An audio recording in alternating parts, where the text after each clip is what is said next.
Bonjour à tous mes élèves du sixième année et j'espère que vous allez bien. Dans le cadre de notre leçon concernant l'énergie, on va parler dans cette vidéo de l'alternateur.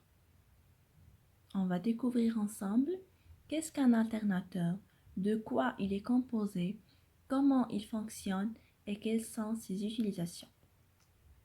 On commence d'abord par définir l'alternateur. L'alternateur est un appareil qui va servir pour convertir l'énergie mécanique en énergie électrique. Pour l'énergie mécanique, elle peut prendre plusieurs types. On va les détailler dans la diapositive des utilisations de l'alternateur. Et pour l'énergie électrique, c'est tout simplement le courant électrique. Ce dernier ne peut être produit que si l'aimant tourne devant la bobine. À partir de ce paragraphe, on peut déduire et on peut tirer les deux composants principaux de l'alternateur et c'est ce qu'on va voir dans la deuxième partie. Deuxièmement, composition de l'alternateur. L'alternateur est composé principalement d'un aimant, et c'est la partie mobile. On dit que l'aimant, c'est la partie mobile car c'est lui qui va tourner pour produire l'énergie électrique, et d'une bobine qui est la partie fixe. Donc ici, soit on dit l'aimant de l'alternateur ou la partie mobile de l'alternateur, c'est la même chose. Et pour la bobine, soit on dit la bobine de l'alternateur ou la partie fixe, c'est la même chose aussi. Maintenant, on passe au mode de fonctionnement. Vous avez ici une image d'un alternateur qui est associé avec la turbine. Le rôle de la turbine, c'est faire tourner l'aimant. C'est la turbine qui va tourner en premier et elle va faire tourner l'aimant pour produire l'énergie électrique. Vous avez ici cette première partie désignée par le numéro 1, c'est la bobine, c'est la partie fixe. Et vous avez ici la deuxième partie désignée par le numéro 2, ce disque en orange, c'est l'aimant, la partie mobile, et la troisième partie, désignée par le numéro 3, c'est la turbine. On passe maintenant à expliquer le mode de fonctionnement. Une énergie mécanique fait tourner la turbine. La turbine va être tournée à l'aide d'une énergie mécanique. La turbine fait tourner l'axe sur lequel est fixé l'aimant de l'alternateur. Donc, vous avez la turbine qui va tourner en premier, puis elle va faire tourner aussi l'aimant. Et l'interaction entre l'aimant et la bobine permet de créer le courant électrique. Donc, vous avez ici un schéma résumant le mode de fonctionnement de l'alternateur. Donc, on peut déduire que l'alternateur ne peut pas fonctionner tout seul. Elle doit être associée à une turbine. Cette dernière va être tournée à l'aide d'une énergie mécanique. Et cette turbine va tourner l'axe sur lequel est fixé l'aimant. Et l'interaction entre l'aimant et la bobine va permettre de créer le courant. Maintenant, on passe aux utilisations de l'alternateur. L'alternateur est utilisé principalement dans les stations de production d'énergie.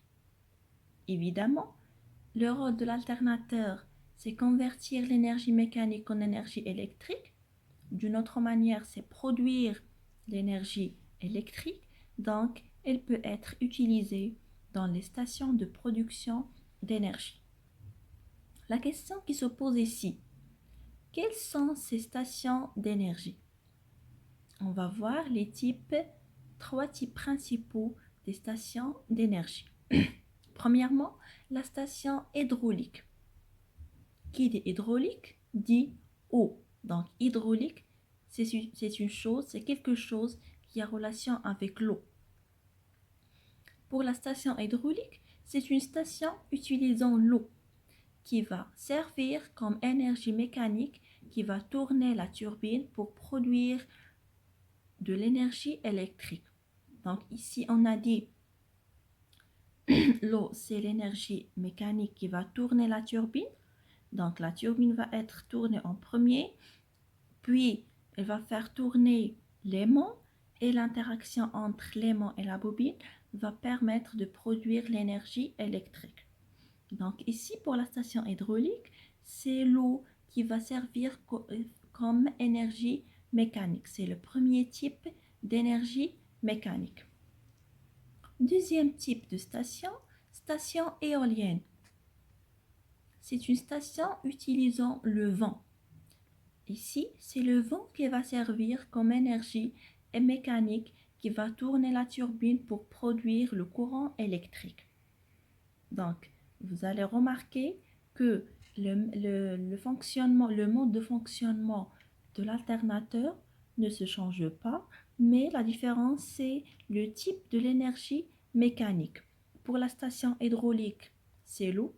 Pour la station éolienne, c'est le vent. Pour la station éolienne, c'est le vent. Et pour la station thermique, c'est la vapeur d'eau. La station thermique, quand on dit thermique, c'est quelque chose qui a relation avec la chaleur.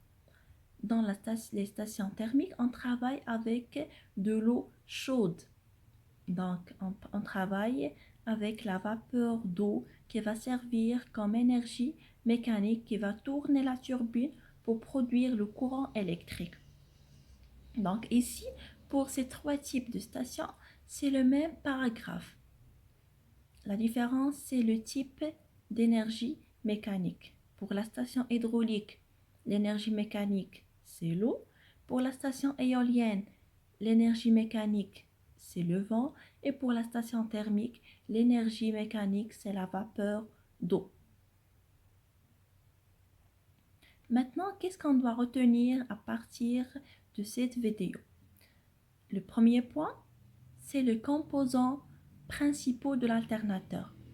L'aimant et la bobine sont les composants principaux de l'alternateur. Donc, vous allez retenir aussi que l'aimant, c'est la partie mobile et la bobine, c'est la partie fixe. Le deuxième point à retenir, c'est le rôle de l'alternateur. Et on peut dire, le rôle essentiel de l'alternateur, c'est convertir l'énergie mécanique en énergie électrique. Bien sûr, cette énergie mécanique peut être un vent dans les stations éoliennes, peut être la vapeur d'eau dans les stations thermiques ou peut être de l'eau tout simplement pour les stations hydrauliques. J'espère que vous allez profiter de cette vidéo et merci pour votre attention.